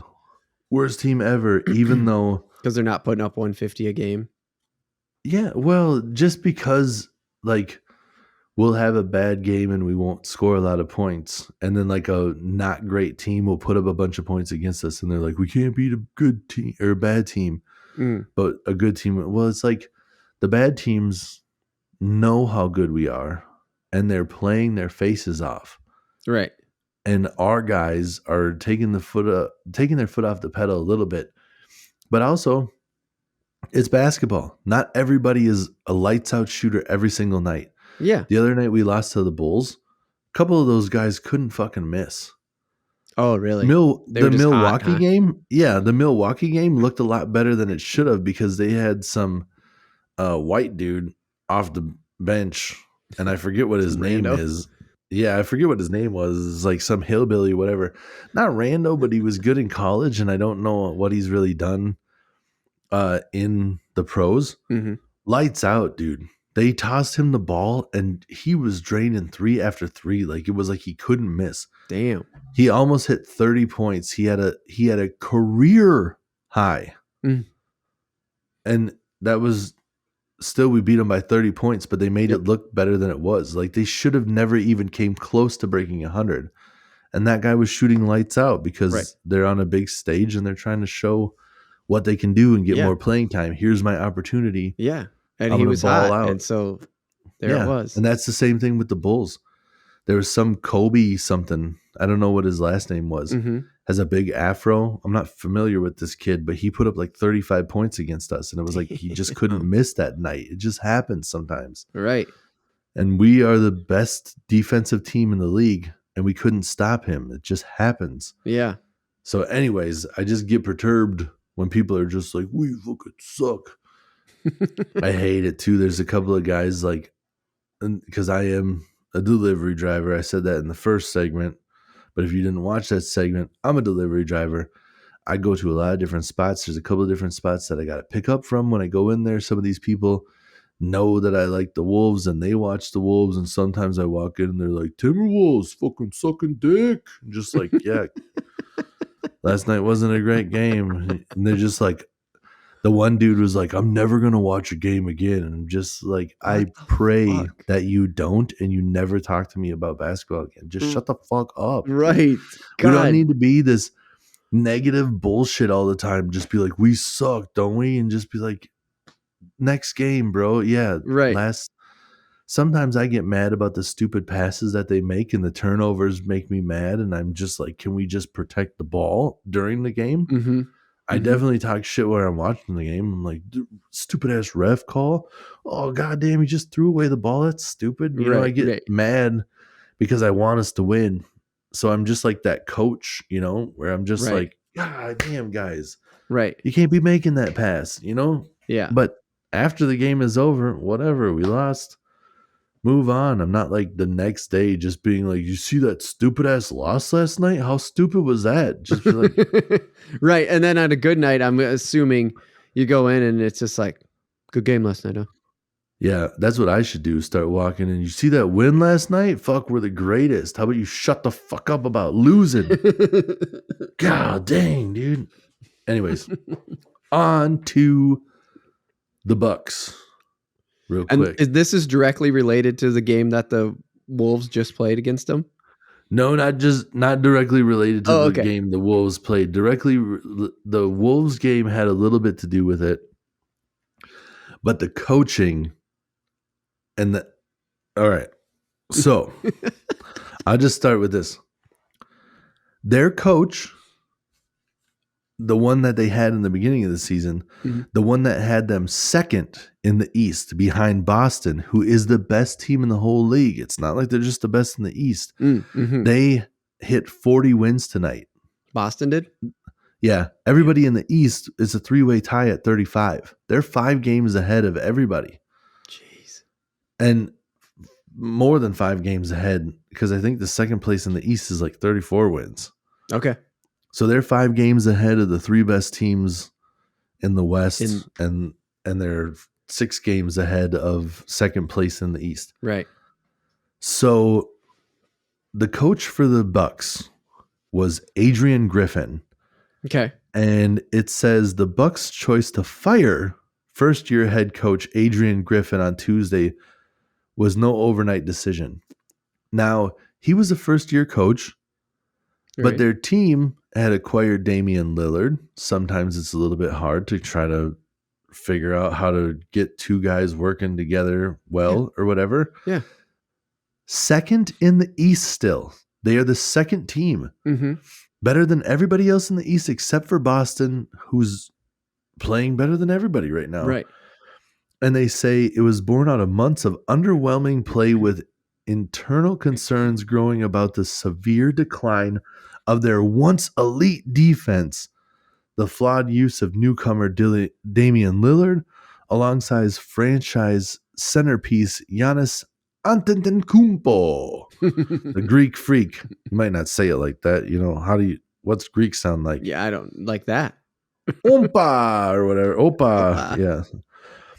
And a widespread fear that this group, which was widely expected to contend for a title, was likely to fall short if Milwaukee stood pat. I don't know what pat means.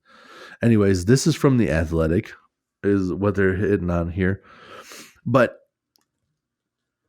again, second, they're saying underwhelming play. Yeah. They weren't playing as good as they could, and their defense wasn't that great. So they're saying they're underwhelming defense. But at the same time, they're winning games. They're not stopping anything. So they fire this coach. Yeah. And then they hire Doc Rivers. Doc Rivers has coached a couple of different teams, and he has had them playing well. And they've been in first place a couple of different times because that's how you end up being the coach of the All-Star team. When your team is in first place, or like in this situation, if you were the coach last year, you're not eligible to be the coach next year. Mm-hmm. So Doc Rivers has been the coach 3 different times in the All-Star game already. Hey. One of which being when he coached the Celtics with KG. Which was the only time he won a championship. The other times Doc River has made it to the playoffs with all-star casts because he always has good teams, because that's just what happens when you have a coach that has a good reputation. Right. They always keep getting the good players, and then people are like, he's the greatest coach of all time. Right. Have you looked at the players he has? It's hard not to be a good coach. It's just like that coach for the Bulls. He had Michael Jordan and Scottie Pippen and Dennis Rodman. And then once he won a bunch with them, he got to coach the Lakers with Shaq and Kobe. Right. Like, this is nuts. And they're like, he's the greatest coach of all time. Hard to be bad when you have that many people. And when Doc Rivers won a championship in Boston with the Celtics, he had KG, Ray Allen, and Paul Pierce. That's 3 Hall of Famers. Right. I don't know if they're Hall of Fame yet, but they will be. They will be. But 3 Hall of Famers on the same team. Mm-hmm. And how the odds of you losing are not great. So you could pretty much put anybody in there. And all they got to, like, you set up plays, and you got to know about basketball. I'm not saying that he's an idiot. And there's like a lot of morale to it and whatever, but like. Yeah. But here's the thing. Doc Rivers has won 1 game as the Bucks head coach. And because the Celtics coach coached the All-Star game last year, the coach of the number 2 team becomes the coach of the All-Star team. So Doc Rivers had no job up until this point, came in as the Bucks coach, has won 1 out of the 5 games that he has coached so far, and he is the East All-Star coach in 2024, which is just what the fuck? Why is there not if there's a clause that says you can't coach when you're the returning coach, if you're the best team in the East for the 2nd year in a row, you don't get to come back as the All-Star coach. How come there's not some other sort of clause that says if you've only been there for 1 week, he's been there for 1 week, right? When they named him as the coach, and now I say that he's only won 1 out of the last 5 games when he only had 3 games under his belt and 1 win, 3 games and 1 win when he became the All-Star East coach, and now the players I mean, it's almost a joke. Obviously, he's been in the league for a long time, Right. and he has done some stuff, and he does have a ring with Boston. Yeah. But at the same time, he's like, "All right, guys, we're gonna do this. I'm gonna tell you, and you're gonna get in there, and you're gonna play." Because that's what he sounds like. He sounds like a fucking idiot. I don't know. There's something wrong with his voice. When you Google, I was trying to get some clarification. I put in, why is Doc Rivers? And that's how far I got, because I was going to say, why is he the coach of the East? Because I didn't understand why it wasn't the Celtics coach. Because if you're the best, like the Timberwolves are, the Timberwolves coach, Chris Finch, will be the coach of the West. That's fucking awesome. So you're going to have the Timberwolves coach, Chris Finch, Karl Anthony Towns, and Anthony Edwards are all in the All-Star game. Anthony Edwards is going to be in the skill competition, so you could check that out the day before the All-Star game, I believe. And then I'm assuming that Karl Anthony Towns is going to be in the three-point contest as well, because he won it one year, and he did, when he was thanking people, said like, hey, I might be in another thing too. So he's going to be in the three-point contest, I would assume. It would be crazy if he was in the skills competition. That'd be kind of cool, though, honestly, to see a 7-footer try to take on his teammate, see if he could beat Ant. I don't know if he could do it, but that'd be fun to watch. He might be in the I forgot who the coach was. I should have written it down. But there's like somebody's coaching. There's two coaches, I think. There's a WNBA versus NBA 3-point contest going on. Ooh. Yeah. So maybe he's going to be one of those three, because it was a team sort of situation. It wasn't just like, hey, here's our two hottest 3 fucking point shooters. It was like a team situation. Yeah. It sounded like. I don't know all the details, but maybe he's going to be in that. They have in the past done something where it was like current male, current NBA, current WNBA, and then like a veteran. Oh, interesting. So they had, because I remember the one year, it was Kenny the Jet, who is on, like, if you ever watch TNT, they have Charles Barkley. Yep. Ernie, that white guy is Ernie. Mm-hmm. And then Shaq, and then Kenny is the other guy. Kenny can shoot the 3. Oh, okay. And it was him and somebody else, and it wasn't like a 3-point contest. It was like make a free throw, make one from the top of the key and make one from make a layup, and then it half court shot, and it was whoever could hit those shots in the least amount of time won. That's cool. Yeah, so maybe it's something like that, or I don't know. Every year is a little bit different, especially in the skills competitions, because they just get to mess around and do what they want. Yeah, Yeah, those are dope. I love watching those. I don't have any channels that get this stuff, so I'm sure I'll miss it.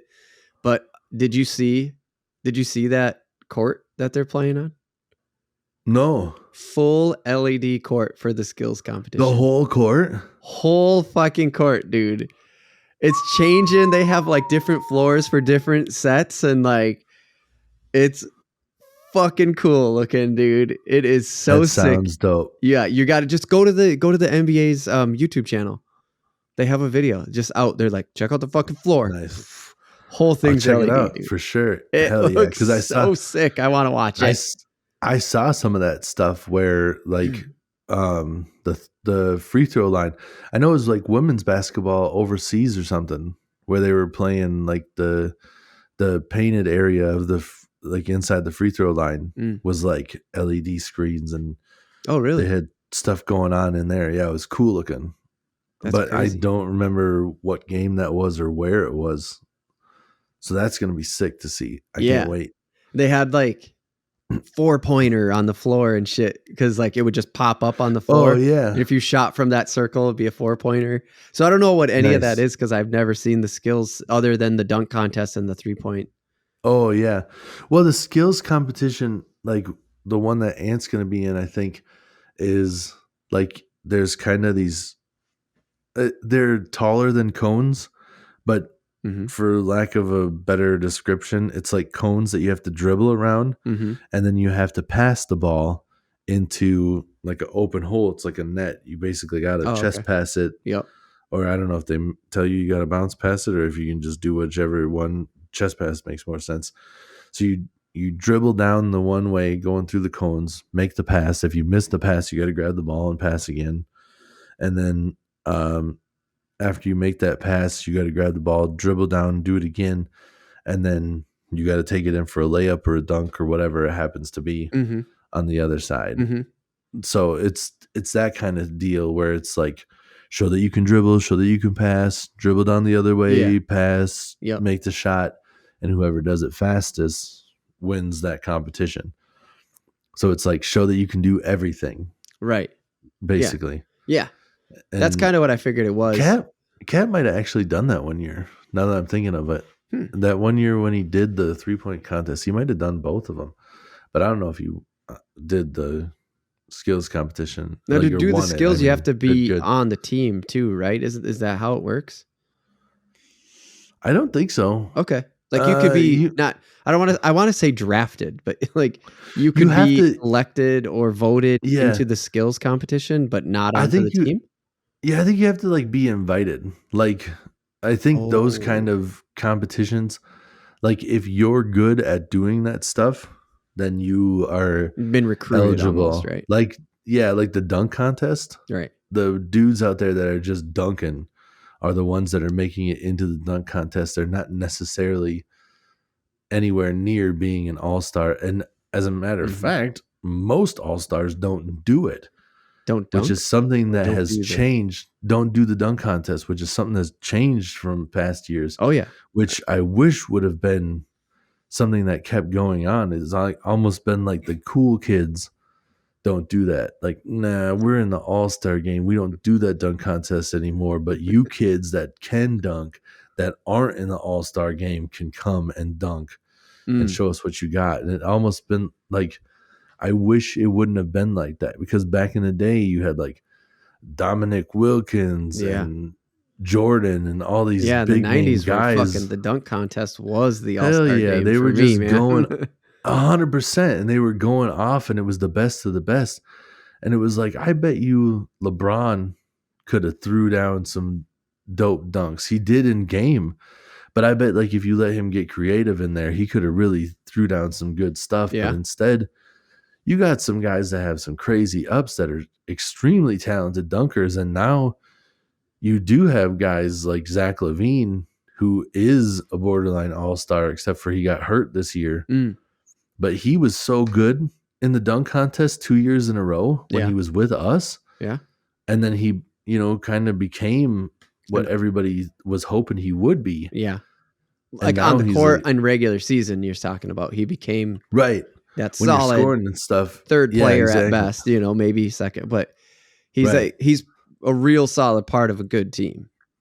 100%. Yeah, he's with the Bulls, and he's a star now. Like I wish we never would have got rid of him, but I mean, it all seemed to kind of work out right now. But we had, Jimmy Butler came in, and then Jimmy Butler was having beef with which player, I don't know, some shit. And then he wanted to get traded right away, which really screwed us over. We gave away a lot to get him. And then he's like, hey, I want to play for you guys. And then we're just like, all right, Jimmy, get out of here. And then we traded him away for garbage, basically. And that gave, that was a big setback. So, I don't like Jimmy Butler because of that. I never minded Jimmy Butler until then, but he requested a trade away from the Bulls, and then he came to us, and then he was like, I don't like some of these guys' work ethics or some shit. I don't know what the fuck his deal was. And then he got traded away right away. So anyways, yeah. So East coach has 3 games experience from this year. Didn't even have a job before that week. Yeah. That's I don't know what the hell. It is ridiculous, especially, and then the whole firing of that other coach. Like, I don't get it. Right. I don't understand why he got him there. Like they're still winning games. I understand that you're like, oh, they were supposed to be a contender for the ring, and it's just like still very much in this race. Like, Yeah, I not mean, even after the close to not in being. other sports, after the All-Star break is like when things really start to matter. And Yeah. unless there's a wild, is it the same way? Because like after the All-Star break in baseball is sort of when it's, I mean, baseball plays like 300 games, right? So Yeah. things don't really start to matter till a certain point. But like the old saying from my memory, maybe it's not that way anymore. I don't follow baseball closely. Is that after the All-Star break, that's when you start to play ball. Everything up until that point has been working it out, chemistry, getting everything Yeah. really and trying to solidify yourself in a good spot.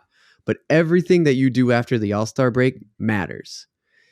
And if you're Well, proving yourself going into the All-Star break, you're going to come out and then quick decisions can be made if yeah. needed. I mean, it's a little bit like that in the NBA. I mean, they're playing, you know, they're always trying to win. I'm sure it's the Sure, same of in course. the MLB and every place else, Yeah. but the overall record has a huge deal with, home court advantage and stuff when you get to the playoffs. So that's a big deal to try to make sure that you're in the upper uh tiers, because then you're playing, Yeah. easier teams and all that other stuff. So there is I mean, in the past there has been, like, it seems like they're not trying to go, not necessarily like they're not trying to play hard, but that they'll like sit some of the stars Mhm. and be Mhm. like, we're just gonna let him rest up so we have him later in the season. Like, if we lose Mhm. a couple of games here, it's not that big of a deal type Mhm. thing. Like you're saying, like, it's not like they're trying to not care about the games, but they don't care as much. Mhm. And this year seemed to be a little bit different because they had that play-in tournament in the early Oh yeah, go. that's right. We talked about that So because I yeah, was trying to yeah, figure out so what was that all about. yeah. And I think they need to change some of that stuff too, because I was telling you that drives me nuts that the tiebreaker was total points scored. We're the best defensive team in the league by Oh a yeah. landslide, stopping people from putting up giant point totals on us. So we didn't have to put up giant point totals on them. We weren't trying to just run up the score. And then we had the same record as a couple other teams. Maybe not a couple other teams, but we had the same record as some, and they ended up edging us out of the play-in tournament because they had more points total, Right. which is like, well, that doesn't seem fair. I think it should be like a percentage, if it's we beat. The spread almost. Yeah. It's if the percentage that we win over those other people is so many points, Yeah. then, or there should be some sort of other deciding factor. I don't know what it technically should be, but it seems unfair Well, it to be. favors it goes back to what I said kind of at the beginning is when I said with the clips is like I'm just like what's fucking with these scores? I've said it multiple Yeah, times now on the podcast even. Is like what's up with these scores? I can't believe it. I remember in the night, and whatever, we don't have to get into that because people are more athletic and training harder and whatever. But the point that I'm trying to get to here is that that sort of mentality favors offense. I yeah, believe that. 100%. I believe that. Like Yeah, totally. I don't. Multiple times you hear the statement that defense wins championships. Not this one. They're just like, no, defense doesn't get you into the tournament because you played defense and you didn't score enough points. You Right. idiot. Right. You're like, what? That doesn't Right. seem fair. But we're So winning though. yeah, I don't know. It was the first year that they ever did it, so I think partially it's a flawed system because you only have 4 games before you make it into the tournament, or like keep going or whatever it is. You gotta, there's elimination rounds, and if you Mm. don't score enough points by then you get eliminated, and it just kind of makes it stupid because a lot of times, like if you get up a little bit, or you got a decent lead going into the fourth quarter, these other teams were throwing up crazy points. Like I remember the Warriors in one of the games, the Warriors versus the Kings. It was like 130 to 130 something is what the end score ended up being. They Jesus. were like going back and forth. And because neither team was playing defense and they were just trying to outscore each other, the Kings ended up having an advantage over us. And I think they're the ones that advanced on because they had more points than us, even though we had the same amount of wins. Right. And they did end up beating us at home, which is another thing where it's like, sure, if you wanted to give it to them based off of that, because they did have one good game against us when we were at home. Right. I would have totally accepted that, but to just be like, they scored more points than you. Right. Overall. That just seems silly. I don't know. That seems silly. But it's kind of a weird thing anyways, to just be like 4 random games are going to decide the that is kind of weird. season tournament. Yeah. And honestly, like a lot they'll of tweak stuff, it though over the a lot of the stuff with the schedule does seem like they try to favor the Warriors too, where it hasn't gone well for them this year. They're not doing too hot. But like we had to play Golden State Warriors in Golden State, and then like 2 days later had to play them again in Golden State. And the second game was in season tournament. So we had to like go to Golden State, play them. We had a day off and then play them again in like a city, you know, it's not our city. right. Golden State's just been chilling in their hometown. Right. And then the second game, we ended up beating them both games. You know, we beat them the first game and the second game. So whatever. But it just seemed unfair to be like, why do we got to play? And I didn't understand what that in-season tournament even was, because they changed the floor and stuff, and they have like the in-season tournament is like the painted area. The trophy is like the painted area. Mm-hmm. And then the circle on the top is like the basketball that would. So every once in a while, like the court would change, and I'm just like, what the hell is that? The first time I saw it, we were in San Antonio and we were playing San Antonio in the in-season tournament. And I'm just like, oh damn, look at their court. They really changed it. That's crazy. And then like we play another game and it's the same court. And I'm like, hey, wait a minute.